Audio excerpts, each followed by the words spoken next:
genre d'initiative avec la SG est à encourager parce qu'aujourd'hui, la problématique qui se pose, c'est que les banques en fait seront obligées tôt ou tard, disons d'ici à court et à long terme, d'innover et d'innover dans le sens, disons, de contrecarrer aujourd'hui les menaces du marché. C'est-à-dire quoi?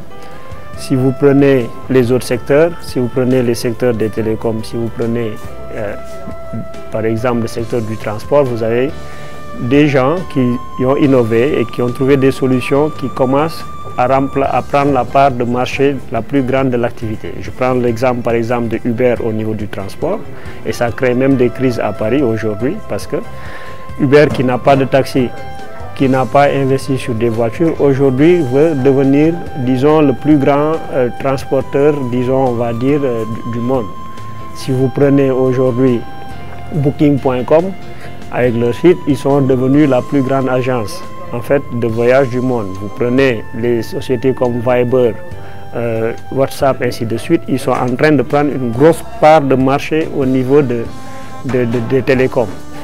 La Poste va presque disparaître, si ce n'est pas les entreprises, maintenant c'est Hotmail, Gmail, tout le monde l'a fait. Et les banques, s'ils n'innovent pas vite et s'ils ne, disons, redéfinissent pas le modèle, risquent aussi d'avoir cette même problématique. Alors, quelqu'un peut trouver une faille dans la réglementation et implanter un système, ou bien même s'il le faut acheter une banque, et derrière implanter un système qui lui permet d'être le plus grand banquier puisqu'il occupe beaucoup plus d'espace.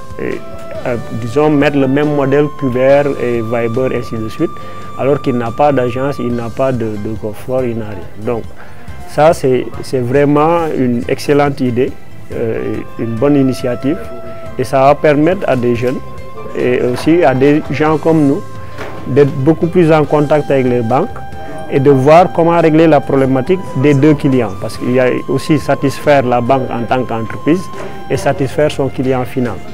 Et donc, je pense que c'est un exercice à renouveler. Et on espère qu'on aura beaucoup plus d'événements de ce genre qui vont nous permettre de discuter, d'échanger des idées, ainsi de suite. Merci beaucoup.